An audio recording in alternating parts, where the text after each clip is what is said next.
आजच्या या सायंकाळच्या समय परमेश्वराला धन्यवाद असो. अभ्यासासाठी आपण जमलेलो असताना आपण आजच्या सभेला सुरुवात करण्यापूर्वी एक सुंदर सुमधुर गीत गाऊ. प्रभू हो जवळी क्षणोक्षणी विजय संगीत, गीत नंबर 28.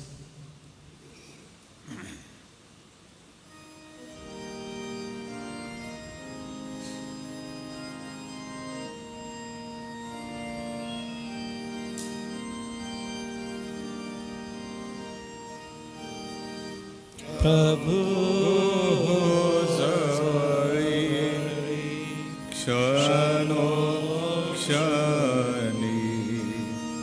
मनाला शांतवी तुझी वाणी, साय तुझे लागे पदोपदी लागे, पहामी साय मागे आता लागे. प्रभु हे वाचता एकादेशी, मोहाची सताही तू मोडीशी, साय तुझे लागे पदोपदी लागे, पहा मी साय मागे आता लागे. हीन जगने जेते वाया, सुख दुःखा मधी मी धरी पाया, साय तुझे लागे पदोपदी लागे, पहा मी जाय मागे आता लागे. तू आपुली इच्छा कळी ती मान्य करण्या, कृपापुरी साय तुझे लागे पदोपदी लागे, पहा मी साय मागे आता लागे. काहे विमला परात परा, मजला भक्त करी तुझा खरा, साय तुझे लागे पदोपदी लागे, पहा मी साय मागे आता लागे.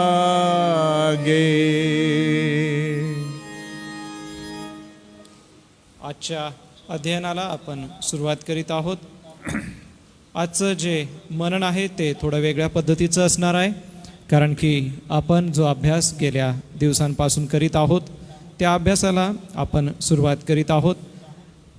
आम्ही फेसबुक लाईव्ह आणि झूम मीटिंगच्या द्वारे आपल्यासोबत आहोत. काही अडचणी आवाजाच्या बाबतीत आहेत, आम्ही त्या लवकरच दूर करू. काही सजेशन असतील तर कृपा करून आपण आम्हाला मेसेज द्या. आपण सुरुवातीला प्रार्थना करू आणि पुढील वेळ आज अभ्यास घेणारे रेव्हरंड जी जयकर यांच्या हातात देणार आहोत. मी आरंभीच्या प्रार्थनेसाठी रेव्हरंड जयेश पठारे पाळकसाहेब आपणाला विनंती करतो की कृपया आपण आरंभीची प्रार्थना करा. प्रार्थना करू आपण. प्रभू, आम्ही तुला धन्यवाद देतो. आज सायंकाळी पुन्हा एक वार थोडा वेळ तुझ्या चरणापाशी बसून तुझ्या वचनाचा अभ्यास करण्यासाठी आम्हाला ही संधी दिली. प्रभू, आम्ही मनापासून धन्यवाद देतो, कारण तुझं पवित्र शास्त्र बायबल हे तुझा शब्द आहे आणि ते आम्हाला तू दिलेला आहे.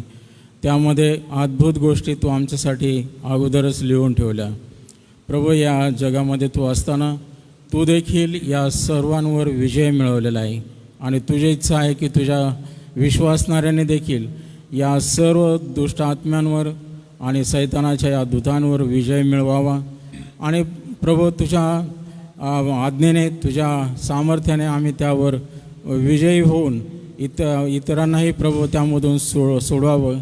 यासाठी प्रभू आम्ही प्रार्थना करतो की आम्हाला हे स्टडी म्हणून आम्ही अभ्यास करत असताना देवबापा त्यामधून आशीर्वाद दे. जे ऑनलाईन ऐकणार आहे त्यांनाही तू आशीर्वाद दे. आणि प्रभू आम्ही प्रार्थना करतो तुझ्या दासाला तुझी कृपा दे. आणि आज जे मनन आम्ही करणार आहोत त्या मननाच्याद्वारे ऐकणाऱ्या आम्हा सर्वांना आशीर्वाद दे.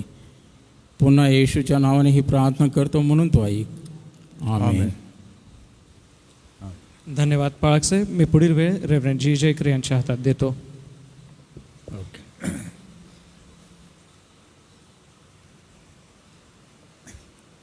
ऑनलाईन सगळे झूमवर जे आलेले आहात सगळ्यांना आमचा सलाम.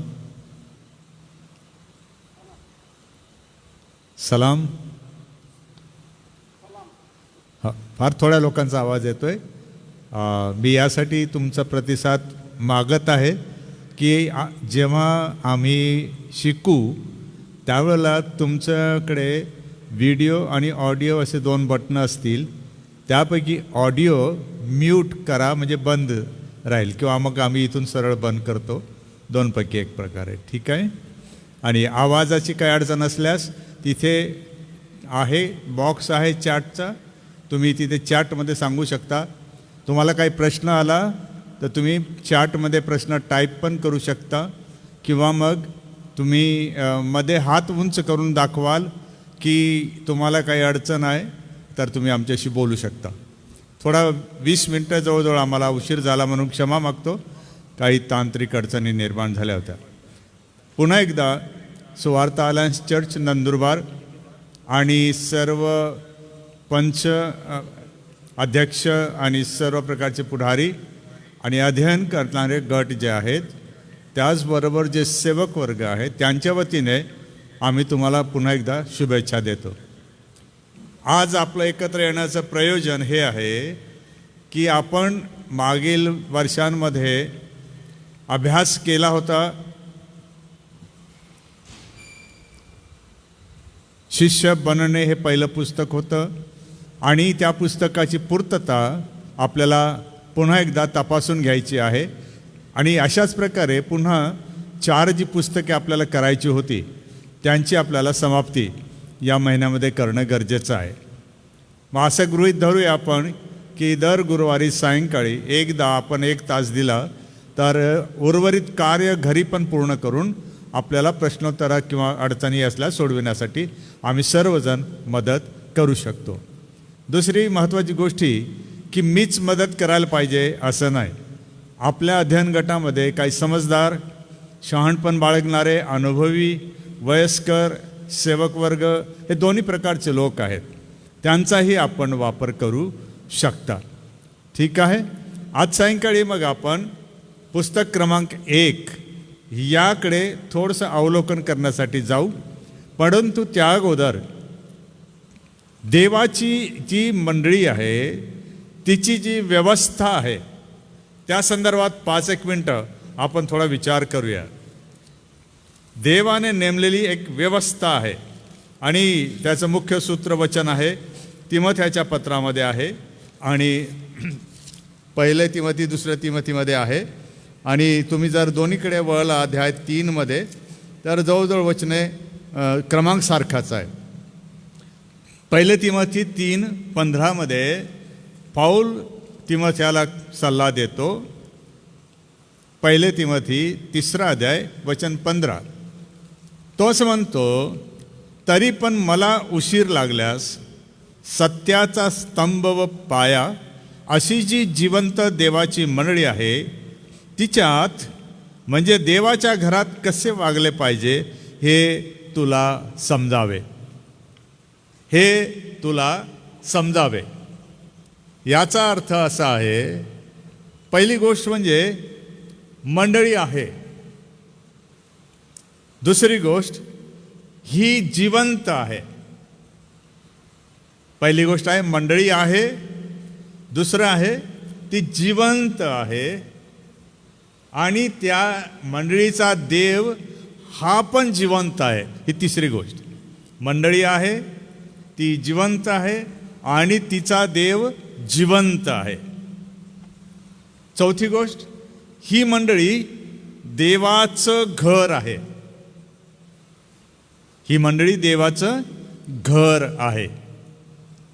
आणि पाचवी महत्त्वाची गोष्ट म्हणजे या घरामध्ये कसं वागावं हे तिमोथ्या तुला हे समजलं पाहिजे.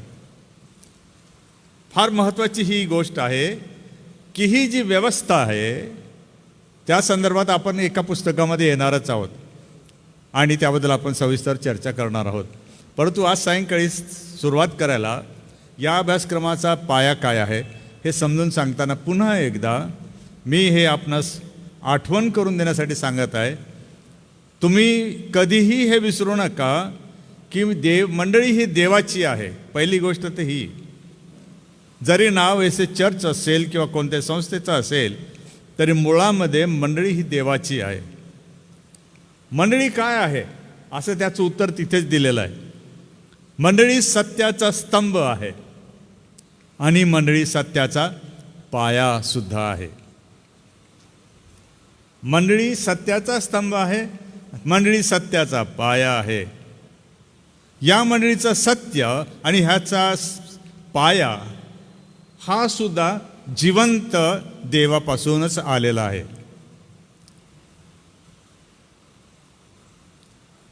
जिवंत देवाची मंडळी, जिवंत लोकांची,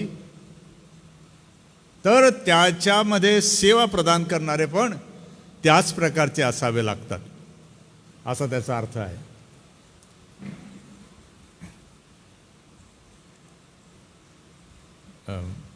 मला ब्रेक द्या. माझं कट कसं झालं परत? एक मिनिट.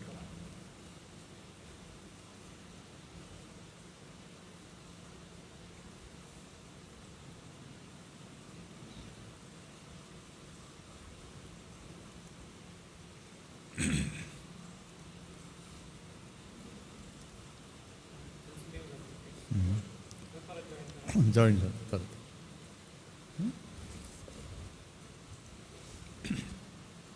जिवंत देवाची मंडळी, सत्याचा पाया, सत्याचा स्तंभ अशी असल्याने पौल तिमोथ्याला असं म्हणतो की मग या अशा सत्याचा पाया आणि स्तंभ असणाऱ्या मंडळीमध्ये त्यावर नेमलेले जे कामकरी किंवा कारभारी किंवा सेवक आहेत यांनी कसं वागावं हे समजावं त्यांना, अशी त्याची फार इच्छा आहे.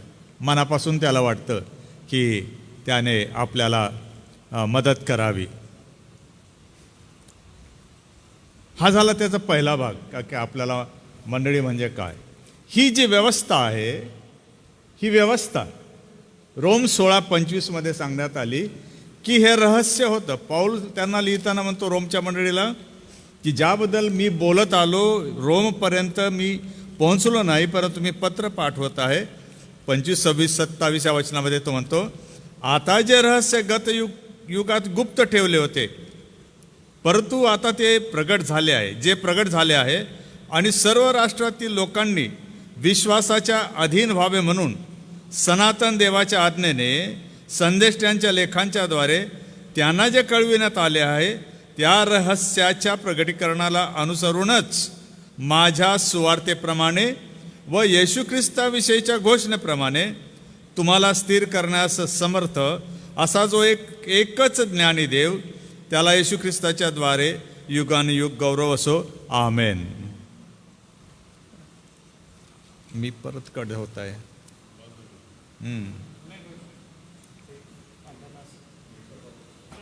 हां, मी परत कट झालो तर लावतो. हां, पहिली वेळ चालू द्या, काय प्रॉब्लेम नाही.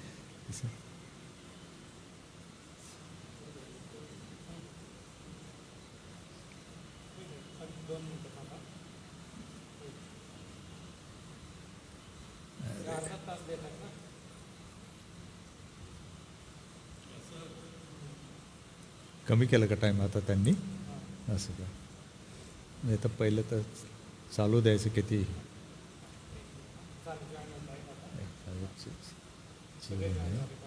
आलं ना? हो, मी टाकत आहे.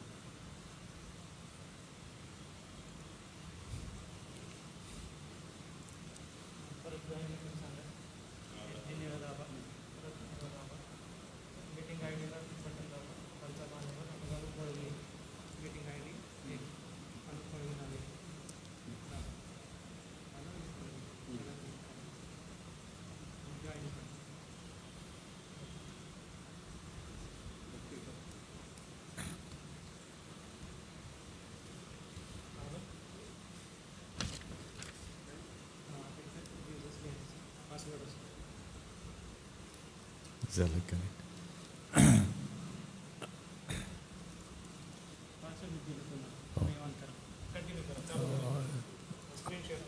हां, स्क्रीन शेअर डिसेबल आहे परत. ओके, आवाज येतोय माझा? Okay okay. थोडं इंटरनेटचा प्रॉब्लेम पण येतो, त्यामुळे सॉरी. ही पहिली वेळ आहे आणि आपण याच्यानंतर पुढे चांगल्या प्रकारे जाणार. हां, याच्यात काही शंका नाही. तर पौल सांगतो रोमकराच्या पत्रामध्ये शेवटी की हे रहस्य होतं. ही जी व्यवस्था म्हणजे मंडळी निर्मिती जी होती, हे एक रहस्य होतं. परंतु त्याबरोबर मंडळीची एक व्यवस्था आहे आणि ह्या व्यवस्थेला सत्याचा आधार आहे, पाया आहे, टेका दिलेला आहे. आणि त्यामुळे ही जिवंत असल्यामुळे, जिवंत देवाची असल्यामुळे ती जिवंत आहे. आणि आपण त्या जिवंत देवाच्या मंडळीचे भागीदार आहोत. आणि मग या शरीराला किंवा या मंडळीला व्यवस्था चालविण्यासाठी व्यवस्थापक दिले, असा त्याचा अर्थ आहे. आणि तिमथ्याला जेव्हा तो सांगतो तर तो म्हणतो की तिमथ्या, तुला एक व्यवस्था पाहण्यासाठी नेमलेलं आहे, तर तू त्याकडे लक्ष दे, तू पहा, देवाच्या मंडळीला हलकं घेऊ नको. फार महत्त्वाची गोष्ट आहे, पौल तिमथ्याला सांगताना म्हणतो. किंवा तो विश्वासणारा पण म्हणतो की मी तिमथ्याला सांगतो म्हणून मी तुम्हाला सांगत नाही, असं नाही. देवाची मंडळी ही जिवंत आहे, कारण जिवंत देवाची मंडळी आहे. कधी कधी हे शब्द प्रयोग, आता मी त्यामध्ये शिरत नाही, परंतु काही वेळेला लोक सहज म्हणतात मेलेली मंडळी आहे. मग मेलेली मंडळीचा देव कोण? मेलेला देव. आपला देव जिवंत आहे, मंडळी पण देवाची काय आहे? जिवंत आहे, असं त्याचा अर्थ आहे. परंतु हे जिवंतपण कारभारात दिसते, व्यवस्थेमध्ये दिसते. आणि ही कशी व्यवस्था आहे, ही कुठून कशी सुरुवात होते, आणि मग मंडळीचे जे प्रमुख कारभारी आहेत ते कशा प्रकारे एकमेकाला घडवितात, एकमेकाला सुदृढ करतात, एकमेकाला मार्गदर्शन करतात, एकमेकाला शक्ती पुरवतात, व्यवस्थेला कशी मजबूत करतात, याचं मग आपल्याला हे शिक्षण देण्यात आलेलं आहे. आणि ज्यांनी ज्यांनी ते अगोदर घेतलं त्यांची आपण थोडक्यात उजळणी करू. पण प्रास्ताविक मला हे देताना हेच सांगायचं आहे की म्हणून 1 कोरिंथ अध्याय 4 वचन 1 मध्ये पौल असं म्हणतो, आम्ही ख्रिस्ताचे सेवक व देवाच्या रहस्याचे कारभारी आहोत, असे प्रत्येकाने आम्हाला मानावे. देवाचे दास, प्रेषित, संदेष्टे, शिक्षक, सुवार्तिक, पाळक, कोणी आपण असू, पुढारी, कारभारी म्हणा, जे नाव द्यायचं ते, एक गोष्ट निश्चित आहे, आपण कोण आहोत? ख्रिस्ताचे सेवक आणि नंतर कारभारी पण. सेवक जे मालक देतो ते स्वीकारतो आणि कारभार करतो. म्हणजे जेवणाचा जर वाटा असेल तर तो मालक सांगतो हे वाढ, तो ते घेतो आणि तो वाढतो. स्वतःच्या म्हणजे मालकाला पण देतो किंवा मालकाच्या टेबलावर असणाऱ्यांना ते पुरवतो. आपण देवाची मंडळीचे सेवक, नेतेगण, पंच म्हणा, पुढारी म्हणा, आपण या जिवंत देवाच्या जिवंत मंडळीचे सेवक आणि कारभारी आहात. ही फार मोठी चांगली जबाबदारी आपल्याला दिलेली आहे. मग आपल्याला नीट कळलं पाहिजे ही व्यवस्था काय आहे, हे रहस्य काय आहे, हे कुठे काय सांगितलेलं आहे, कसं आपल्याला ते समजेल आणि हे आपण एकमेकाला कसं शिकवावं. आणि ही मजबूती देण्यासाठी हा ख्रिस्ताचा मार्ग आणि प्रेषितांचं शिक्षण हा अभ्यासक्रम किंवा पहिली तत्वे नावाचा अभ्यासक्रम आपण करत आहोत. देव तुम्हाला सहाय्य करो, देव तुम्हाला आशीर्वाद देव. आपण आता सरळ सरळ आपल्या मुख्य विषयाकडे जाऊ की हा अभ्यासक्रम जो आहे त्याबद्दल काही समजुती आहेत, त्यासुद्धा लक्षात घेणं गरजेचं आहे. मागच्या वेळी जी गडबड झाली होती, काही वेळेला आपल्याकडे पहिलं पुस्तक असेल तर आपल्या समोर ठेवा आणि लक्षात घ्या, मी जे बोलतोय ते नीट समजून घ्या. पहिलं पुस्तक जे आहे, या प्रकारे आपल्याला 13 पुस्तकांचं अध्ययन पूर्ण करायचं आहे आणि पहिल्या पुस्तकामध्ये किंवा पहिल्या मालिकेमध्ये 4 पुस्तके आहेत. त्यापैकी पहिलं पुस्तक जे आहे ते आहे शिष्य बनणे. काही वेळेला इथे गैरसमज झाला आणि आपण शिष्य कसे बनवले पाहिजे यावर उडी मारली, तर ते आपलं कुठेतरी चुकून गेलं. शिकवणं चांगलं झालं असेल परंतु आपला विषय चुकला. आपला विषय पक्का लक्षात असू द्या. शिष्य बनणे हा आपल्या पहिल्या पुस्तकाचा मुख्य विषय आहे. मग या सत्रांना पाहायला गेलं तर तुम्ही जर पानं उघडलात तर तुम्हाला दिसेल की पहिला धडा यामध्ये आहे की प्रस्तावना दिल्यानंतर पान 13 नंतर आपल्याला येतो पहिला धडा, सुवार्ता संदेश. हा पहिला धडा आहे. पान क्रमांक 17 तुम्ही जर आलात तर तुम्हाला दिसेल की तो आहे सुवार्ता संदेश. आणि यामध्ये आपण प्रेषितांची कृत्ये अध्याय 10 या शास्त्र भागाचं वाचन केलं होतं आणि नंतर त्यावर आपण काही प्रश्नोत्तरे केली होती. तर ही जी पद्धत आहे ही अशा धड्यांमध्ये विभाजलेली आहे.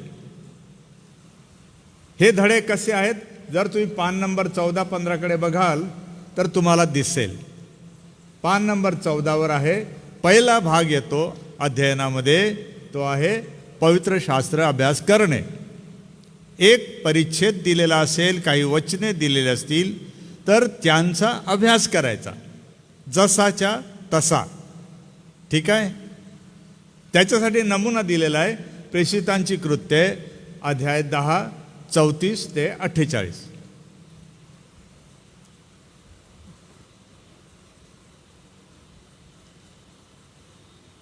प्रेषितांची कृत्ये 10 34 ते 48 जसाच्या तसा अभ्यास करायचा.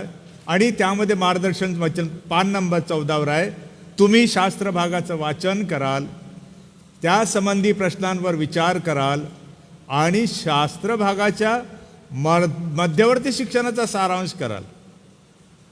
मग तुम्हाला पान नंबर 17 दिलेलं आहे. पहिले आहे 3 प्रश्न दिलेले आहेत. खालील प्रश्नांवर विचार करा.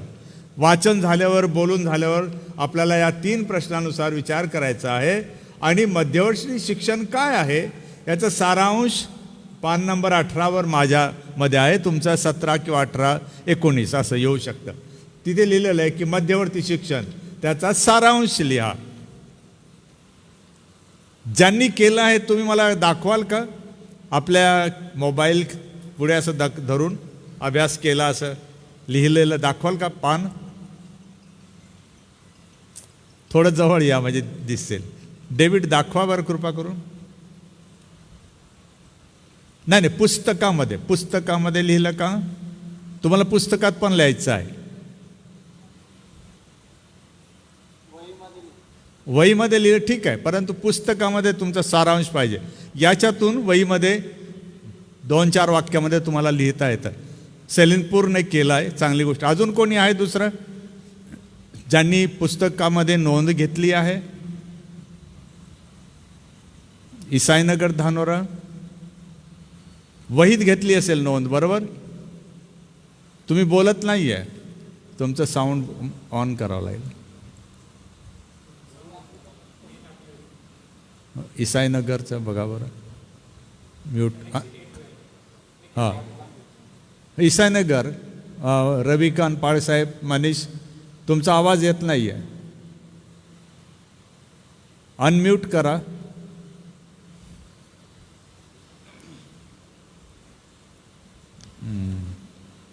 दुसरं कोणी आहे? तोरडे पालकांचं वेलकम. या अभ्यासामध्ये तुमच्याकडे आज नसेल, परंतु तुम्ही पुस्तक घेऊ शकता आणि अभ्यास करू शकता. Okay, not a problem. आमच्याकडे तुम्हाला पुस्तक मिळून जाईल. ठीक आहे, पुस्तकामध्ये नोंद घ्या, वहीत पण असू द्या, पण पुस्तकात घ्या. ठीक आहे. आणि जर स्थानिक पाळक सुवार्तिकांना विनंती आहे की जर कोणी वहीमध्ये नोंद केली असेल तर त्याची झेरॉक्स करून तुमच्या फाईलला लावा आणि त्यांचं नाव टाका की ह्यांचं ते आहे. म्हणजे एखाद्या वेळेला त्यांचं काही मागे पुढे झालं तर तुम्हाला ते दिसेल आणि त्यांना मदत करता येईल. ठीक आहे ना? ओके. तर या प्रकारे मग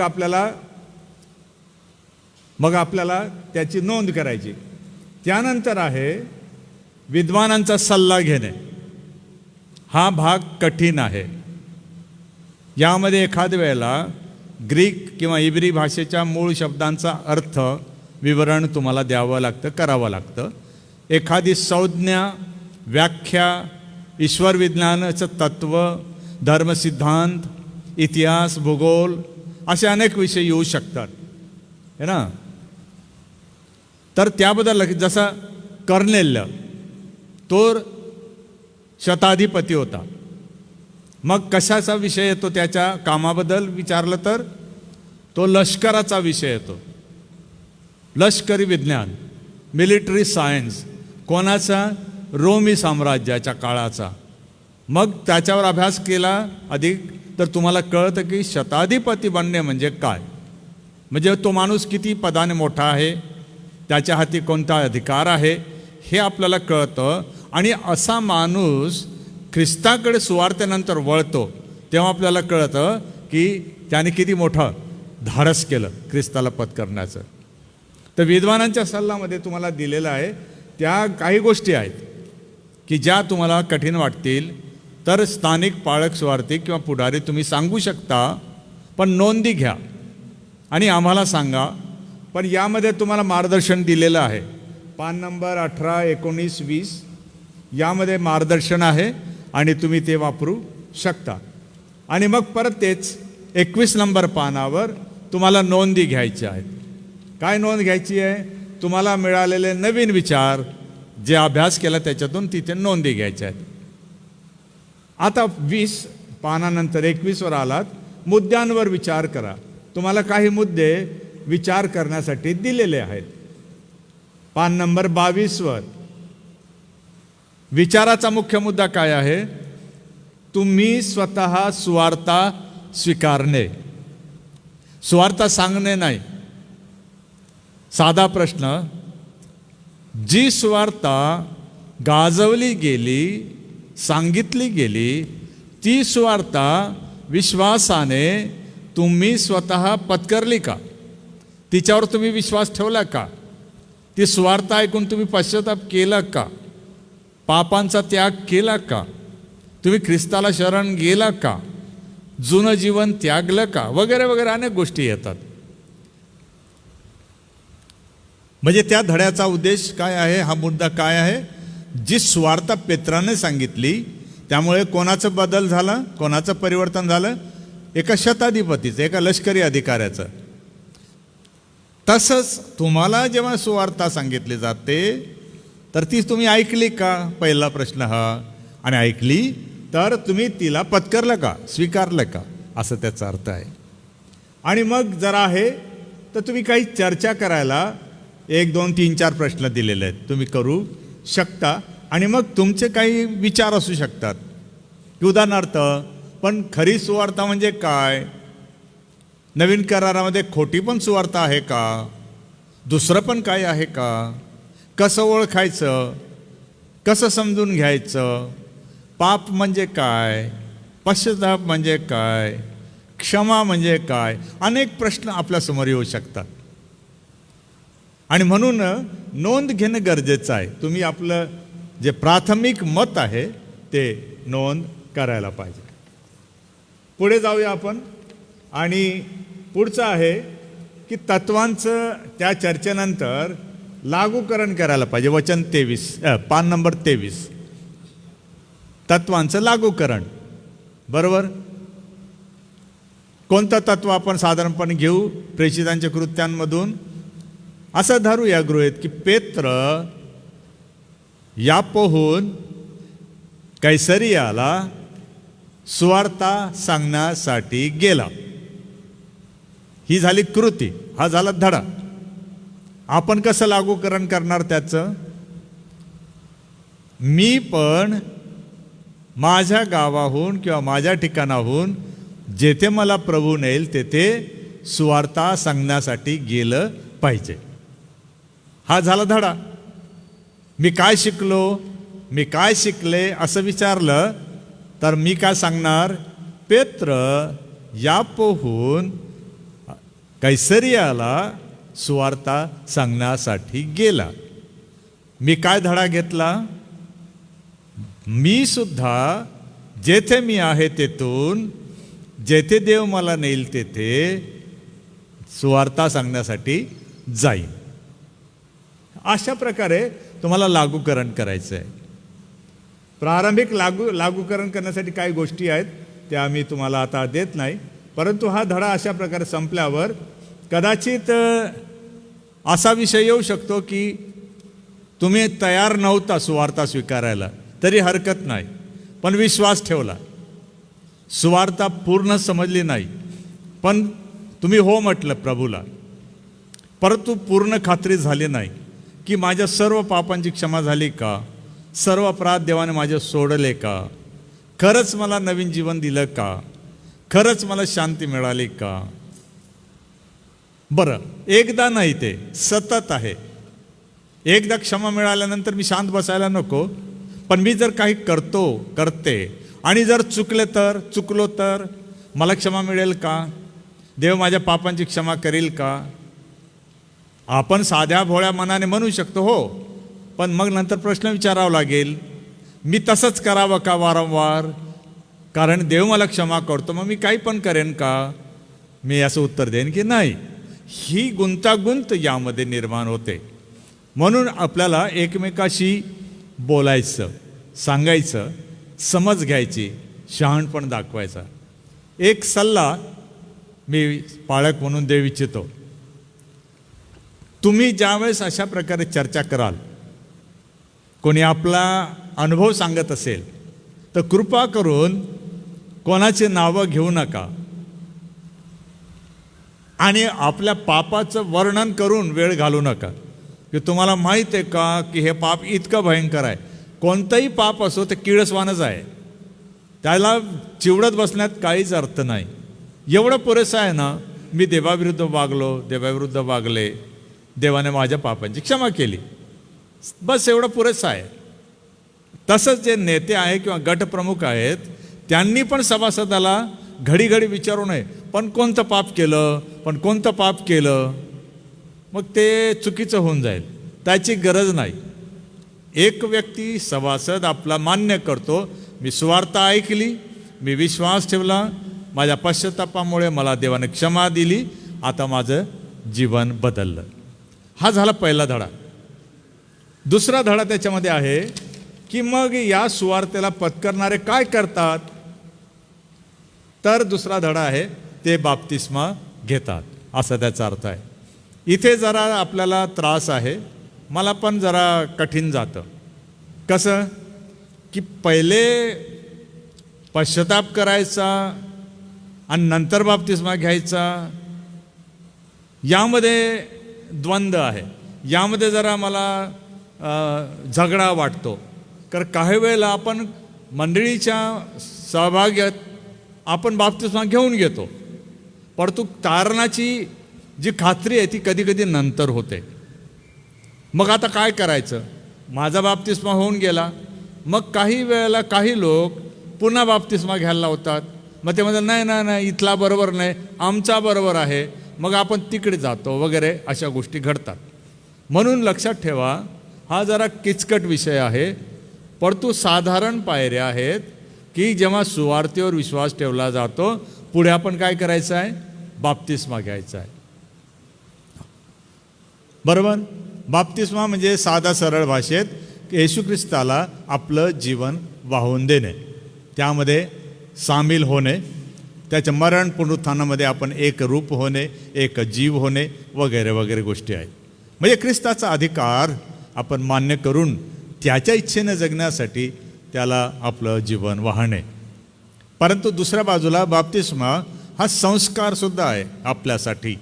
जसं प्रभुभोजन आहे, तर आपल्या मंडळांमध्ये दोनच विधी आहेत, एक प्रभुभोजनाचा विधी आणि बाप्तिस्मा. हे दोनच आपल्याला आज्ञा आहेत, हे दोनच प्रमुख संस्कार आहेत. काहींचे अजून आहेत, काहींचे पुष्कळ आहेत, आपण त्याची चर्चा करणार नाही. पण सुवार्तेनंतर टप्पा येतो बाप्तिस्म्याचा. तिसरा जो टप्पा याच्यामध्ये येतो तो आहे की आपण लागूकरण करायचं आहे. तर काय? हा अभ्यास केला, आता विद्वानांचा सल्ला घेतला, आता त्याचं लागूकरण करायचं आहे. तर काय? पण लागूकरण करताना मी म्हटलं की ही कठीण गोष्ट आहे. जोपर्यंत विद्वानांचा सल्ला किंवा शास्त्राचं अध्ययन आपल्याला समजत नाही, तोपर्यंत कुठल्याही निष्कर्षापर्यंत जाऊ नये. घाई करायची गरज नाही. आपल्याला सगळ्यांना, मला स्वतःला विचाराल तर लागूकरण सर्वात कठीण गोष्ट आहे. बोलणं फार सोपं आहे मला, पण लागूकरण फार कठीण आहे. कारण लागूकरण म्हणजे दोन गोष्टी करतो आपण. एक, देवाची आज्ञा पालन करतो, आणि दोन, ते जाहीरपणे दाखवतो की मी आजपासून लबाडी करणार नाही, हे झाला माझा निर्णय, पण मी ते दाखवतो खरं बोलून. हे लागूकरण होतं. म्हणून लागूकरण करताना आपण खबरदारी घ्या, पहिले समजून घ्या धडा काय आहे. जर बाप्तिस्मा आहे, बाप्तिस्मा घेतला का आपण पुन्हा देत नाही, ते मान्य करून घेतो. पण ज्यांचा नाही झाला ते लागूकरण कसं करू शकतात? जर मी सुवार्ता ऐकली, मी पश्चाताप केला, मला बाप्तिस्मा द्याल का? ते लागूकरण होतं. मी बाप्तिस्मा घेतो, हे झालं लागूकरण. विद्वानांचा सल्ला मी सांगितलं तुम्हाला. तुमच्यामध्ये जे प्रशिक्षित आहेत, शिक्षक असतील, शाळांचे प्राध्यापक असतील, कृपा करून त्यांचा उपयोग करा. मागे आम्हाला मंडळी संदर्भात समजून घेण्यासाठी आम्ही प्रेमानंद लवणे, आपल्या मंडळींचे सेक्रेटरी, यांची मदत घेतली आणि त्यांना सांगितलं आम्हाला ते समजून सांगा. आणि नंतर आम्ही सुरेशदादा जांबिलचा यांना विनंती केली की ते जे मोडो आबो किंवा गृहसंहिता आहे, यासाठी पूर्वी काय करत होते, कसं करत होते, आम्हाला समजून सांगा. आणि त्यांनी आम्हाला सल्ला दिला आणि आम्ही तो शिकलो की असं असं करू शकतो. या प्रकारे तुम्हाला सल्ला पुस्तकांमधून, बायबलमधून आणि अनुभवातून आपल्याला मिळू शकतो. आता लागूकरण झाल्यानंतर आता महत्त्वाचा मुद्दा हा आहे का मग हे लागूकरण फक्त तात्पुरतं करायचं का जीवनापर्यंत करायचं? हे फार महत्त्वाचं आहे. लागूकरण हे लांब पल्ल्याचं असू द्या, मरेपर्यंत असू द्या, आणि ते समजून घेण्यासाठी निरंतर वाचन करा, निरंतर अध्ययन करा, निरंतर पवित्र शास्त्र वाचा, प्रार्थना करा, एकमेकाची मदत घ्या. मी आता जसं नेहमी इथे करतो, जसं आजचं होतं, मला पुष्कळ जमत नव्हतं, कारण पुष्कळ एका वेळेला साहित्य आणि टेक्नॉलॉजीची यंत्रे आम्हाला वापरावी लागत आहेत. मग एकट्याने होत नाही आणि मला काही वेळेला खंड पडतो. मग मी अनेकांचं मदत घेतली. जसं अनुपाळक प्रमुख आहे, त्यानं सांगितलं जरा जोडून द्या. राजेंद्र व्यास आहे, त्यानं म्हटलं जरा बघावं काय आहे. कोणी ते ऐकत होतं, कोणी बघत होतं, सांगत होतं, है ना. अशा प्रकारे आपण एकमेकाला मदत करू शकतो. म्हणून आपण याकडे लक्ष द्या की सतत हे करायचं आहे आपल्याला. आणि शेवटली महत्त्वाची गोष्ट म्हणजे या पुस्तकांचा शेवट होताना आपल्याला त्या नोंदी पूर्ण केल्यानंतर आपली साक्ष लिहिण्याची गरज आहे. आपली साक्ष लिहा. मला आश्चर्य वाटतं, बऱ्याच जणांनी साक्ष लिहिली नाही आपली. आपली काय योजना आहे आणि आपली साक्ष काय आहे. ज्यांनी लिहिली त्यांनी चांगलं केलं, नाही लिहिली तर त्यामध्ये साक्ष लिहिणं आवश्यक आहे. लिहिण्याचा प्रयत्न करा. साक्ष म्हणजे जे आपण शिकत आहोत त्यातून पण, की मी हे शिकलो, मी हे शिकले आणि मला हे समजले, त्यानुसार मी आता असं जीवन जगेन, असा व्यवहार करेन वगैरे वगैरे. परंतु परत ही एक छोटीशी गोष्ट आहे की जे गट प्रमुख आहेत किंवा संघात येतात त्यांनी त्या ऐकलेल्या गोष्टींना कृपा करून कुठे सांगू नये, त्यांच्यापुरत्याच त्या ठेवाव्यात, कारण त्याचा फायदा त्यांना देता येतो. नाहीतर एखाद्या वेळेला काय होईल की कोणी कोणाला काय सांगून दिलं तर तो गट बंद पडायला काहीच वेळ लागणार नाही आणि अभ्यास बाजूला राहून जाईल. आपसामध्ये मन तुटून जातील.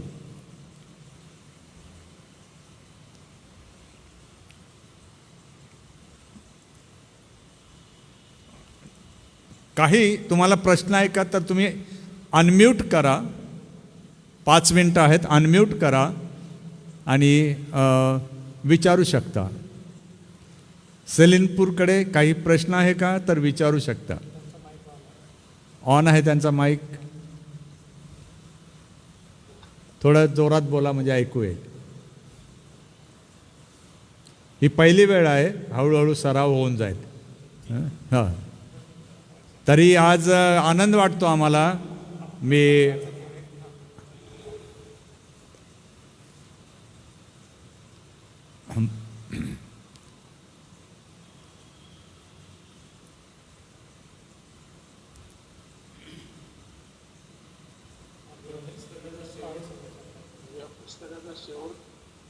तुमचं नेटवर्क लो आहे. बोला बोला बोला बोला पण तसंच बोला. चेहरा समोर ठेवा असं. हां हां हो हां. ऐकू येत नसेल तर मी रिपीट करतो. रेव्हरंड पठारे जे आपले ट्रस्टचे चेअरमन आहेत त्यांनी अतिशय चांगलं मत प्रतिपादन केलं. ते म्हणतात आपली खरी साक्ष म्हणजे हीच की हा आपण अभ्यास पहिल्या पुस्तकाचा पूर्ण करून आपण त्याला समाप्त करतो, म्हणजे आपण बोललो तसं केलं असं त्याचा अर्थ आहे. Thank you reverend Pathare. सेलिनपूर काही सांगत होते का? कोणी अजून आहे का? हां, सेलिनपूर बोला.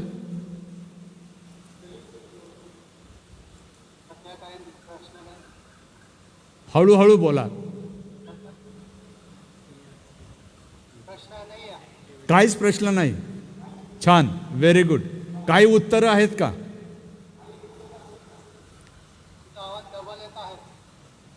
तुमचं कोणाचा मोबाईल तिथे बघा. 2 एकाच ह्याच्यावर 2 चालू असतील. इको येत आहे, होत असेल. ठीक आहे.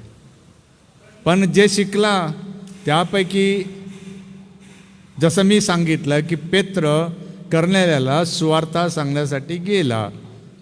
शिष्य काय करतात? आपल्याला कळलेलं सत्य, आपल्याला कळलेली देवाची प्रीती, ज्याला आपण सुवार्ता म्हणतो, ती सांगायला आपण इतरांपर्यंत जातो. हा झाला आपला धडा, नाही का?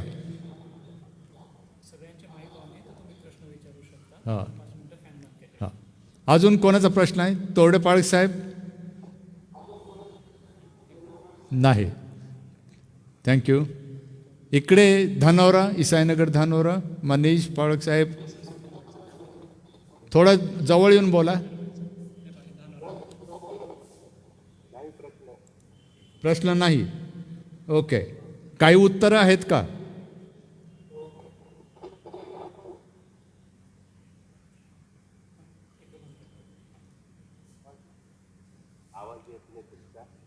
तुमचा येत आहे, बोला ना तुम्ही. काही विशेष धडा शिकलात का?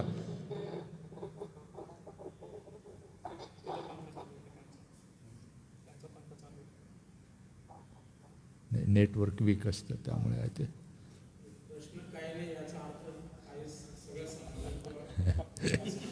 तसं नाही, ते चेअरमन म्हणून तुम्ही गृहीत धरू शकता, पण ते शिकले असेल काहीतरी, ते नेटवर्क वीक आहे थोडंसं. तुमचं नेटवर्क वीक असल्याने थोडं जवळ मायक्रोफोनच्या मोबाईलच्या जवळ आलात तर कदाचित येईल. डबल होत आहे ते कारण एनिवे. मला वाटतं आमची वेळ संपत आहे, तर पुढच्या गुरुवारी अधिक चांगल्या प्रकारे आपण भेटू. आपलं चांगलं नेटवर्क असू द्या, आणि जे कोणी गैरहजर असतील ते आपल्या गटांच्या सभासदांना पण आणा. सेवकांना परत एकदा सांगा हे आपल्यासाठी आहे आणि तुम्हाला सगळेजण बघतायत, कारण चांगली गोष्ट आहे की तुम्ही आहात. आणि पहिल्यांदाच रेव्हरंड तोरडे आपल्यामध्ये आहेत. पुन्हा एकदा तुमचे आम्ही आभार मानतो की पाळसाहेब आपण वेळ दिला. आपण जर गट नसतील तर आपण त्याबद्दल विचार करू, पण निदान सेवक तुमच्याबरोबर जमले पुढच्या वेळेस तरी आपल्याला त्याचा लाभ घेता येईल. माझ्या बाजूने मी पहिल्या पुस्तकाची उजळणी संपवलेली आहे. अधिक तांत्रिक माहिती तुम्हाला आम्ही पुरवून देऊ आणि तुम्हाला जी गरज आहे ती भागवू. मी परवानगी घेतो पाळकसाहेब आणि पंचांची की आपण ऑनलाईन अभ्यास संपवावा. आपली वेळ झालेली आहे. Thank you very much. सर्व उपस्थितांचे मी मनपूर्वक आभार मानतो. टेक्निकल युग आहे आणि काही गोष्टी टेक्निकल पद्धतीने आपण करीत आहोत. जरी काही अडचणी आज आल्या, आम्ही आशा बाळगतो पुढच्या वेळेस आपण गुगल मीटचा प्रयत्न करू. अजून मी आपल्याला सांगू इच्छितो की जे आपलं एस ए चर्च नंदुरबार हे फेसबुक अकाउंट आहे, आताची झालेली सर्व सभा आपल्याला फेसबुकवरती पाहायला मिळेल. मी थोड्या वेळाने त्याची यूट्यूब लिंक आपल्या सगळ्यांना पाठवून देईल. पास्टर ग्रुप जो आपला आहे त्याच्यावरती मी यूट्यूबची लिंक आपल्या सगळ्यांना पाठवून देईन. या अभ्यासाबद्दल जर आपल्याला वैयक्तिक काही अडचणी असतील तर आपण आमच्याशी संपर्क करू शकता. रेव्हरेंड जयेश पठारे पाळकसाहेब आहेत, रेव्हरेंड जी जयकर आहेत, नंदुरबारचा गट आहे. सगळ्या गटातून कोणालाही तुम्ही फोन करू शकता आणि विचारू शकता. सोबतच आपल्या ह्या अभ्यासाला आपण पुढं वाढवत असताना असंच आपण एकजुटीने पुढे जाऊ. दर गुरुवारी बायबल स्टडी असतो. आपण आमच्याशी जॉईन होऊ शकता किंवा तुमच्या मंडळीत बायबल स्टडी आहे तर आम्हाला सांगा, आम्ही देखील त्या अभ्यासक्रमाला जॉईन होऊ. सर्वांच्या वतीने मी उपस्थितांचे आभार मानतो. आपल्या सगळ्यांचा बहुमोल वेळ आपण दिला. मी मान्य रेव्हरेंड जी जयकर पाळकसाहेबांचे मनपूर्वक आभार मानतो. पाळकसाहेब, ही सर्व तयारी आपण केली आणि आम्हाला हे सगळं दिलं, या सगळ्यासाठी आम्ही मनपूर्वक आपले आभारी आहोत. समारोपाची आपण प्रार्थना करणार आहोत. सन्मान्य रेव्हरेंड आर के वळवी पाळकसाहेब आहेत, समारोपाची ते प्रार्थना करतील. प्रभूची प्रार्थना म्हणूया आणि नंतर रेव्हरेंड एल पी वळवी पाळकसाहेब आशीर्वाद देतील आणि मग आपण मीटिंग समाप्त करू.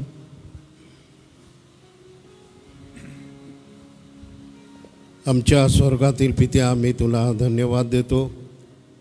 आणि प्रभू, जे विदेशी लोकांमध्ये सुवार्ता सांगण्यासाठी तू पेत्राचं सहाय्य केलं आणि प्रभू जो शताधिपती त्याच्या घरामध्ये त्याचं दान करणं आणि त्याचं प्रार्थना सर्व कुटुंबासह प्रभू हे ज्यावेळेस त्या देवदूताचा निरोप ऐकल्यानंतर प्रभू आम्ही हेच करू शकतो का?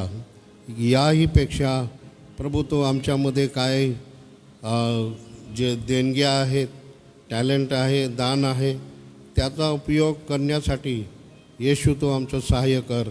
आणि विदेशामध्ये जी सर्वात पहिली सुवार्ता सांगण्यासाठी पेत्राचं तू सहाय्य केलं, येशू आम्ही आज प्रार्थना करतो की तू आम्हाला देखील सहाय्य कर आणि त्याद्वारे येशू केवळ तुझं गौरव होऊ दे अशी आम्ही प्रार्थना करतो.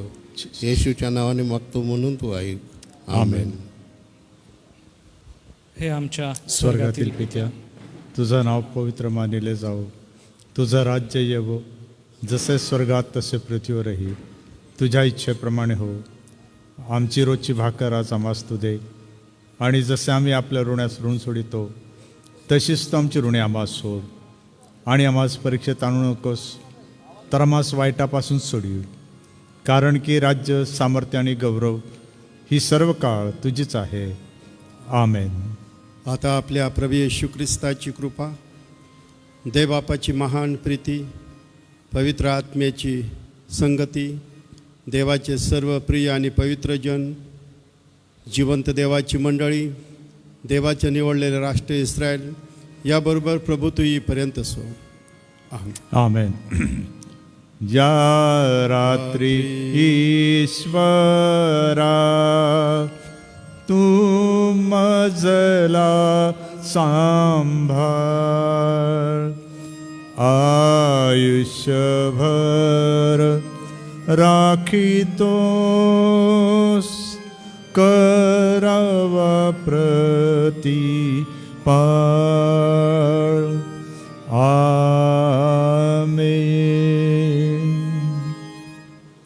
Thank you very much.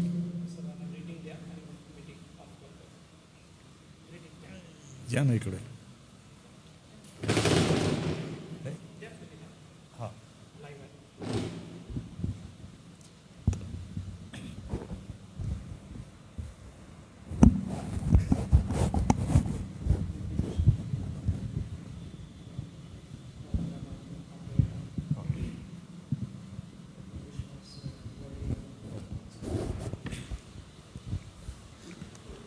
परमेश्वराला आम्ही धन्यवाद देतो की आज आमच्या एस चर्च नंदुरबारच्या विशिष्ट अभ्यासक्रमाच्या पहिल्या सुरुवातीच्या प्राथमिक गोष्टी आम्ही केल्या. हा अभ्यासक्रम मंडळींसाठी आहे. त्याचं नावच आहे चर्च बेस्ड थिओलॉजिकल एज्युकेशन, आणि मराठीमध्ये पहिली तत्वे किंवा ख्रिस्ताचा मार्ग आणि प्रेषितांचं शिक्षण या सत्राखाली 13 पुस्तकांचं अध्ययन आम्ही करत आहोत, आणि नंदुरबार क्षत्रिय मंडळांनी पहिली 4 पुस्तके पूर्ण केलेली आहेत. तर कदाचित आपणासाठी ही नवीन बाब असेल, तर आमची विनंती आहे की आमच्याशी जडा आणि आपण यात सामील व्हा. आपणास असं वाटतं की आपणसुद्धा यामध्ये अभ्यास करावा, तर रेव्हरंट अनुप वळवी किंवा मंडळीचे जे पदाधिकारी आहेत आपण त्यांच्याशी संपर्क करावा. दुसरी महत्त्वाची गोष्ट म्हणजे आज आपण नॉर्वेजियन फ्री इव्हँजेलिकल चर्चेस आम्ही तुम्हाला धन्यवाद देतो, आणि हिवाळे फॅमिलीज आहे धन्यवाद देतो, आणि विशेषतः बायबल स्कूल सुरू केल्याबद्दल आपलं अभिनंदन आम्ही सर्वजण करतो. यंगड आहेत, विश्वास वळवी आहेत, निशिकांत माटे आहेत, संदेश कोळी, गणेश कोळी फुलसिंग गावित आहेत, गायकवाड आहेत, असे असंख्य जे आज जडले आमच्याबरोबर. आम्ही पुन्हा एकदा मंडळीकडून आपणास आशीर्वाद पाठवितो. पास्टर अंकाश होते, पास्टर तोरडे होते, त्यानंतर पास्टर डेव्हिड मोजेस आणि त्यांचे मंडळीचे पदाधिकारी होते, आणि इसाईनगर धानोराचे पास्टर मनीष आणि रविकांत होते, आणि सुरेश डोंगरे सर पण होते, कांतीबाई पाडवी, हां. तर असे अनेक होते. अधिक आज आमच्या मंडळीचे सन्माननीय पदाधिकारी रेव्हरंड आर के वळवी, राजीव मार्गे, त्याचसोबत रेव्हरंड एल पी वळवी मंडळीचे प्रमुख आहेत. त्यामध्ये श्री सुरेश दादा जांबिलसा, श्री प्रेमानंद लवणे, श्री विश्वास पाडवी हे महत्त्वाचे आमचे आधारस्तंभ आहेत. आम्ही आपलेसुद्धा मनापासून आभार मानतो. ही तोंडओळख करण्यासाठी मुद्दामून ही वेळ आम्ही घेतली. यापुढे तुम्हाला लक्षात यावं की ह्या गटामध्ये अजूनही कमीत कमी 70च्या जवळपास सभासद आहेत, आणि आम्ही लवकरच गटांना एकत्र आणणार आहोत. देव तुम्हाला आशीर्वाद देवो आणि तुमचं कल्याण करो. Thank you very much.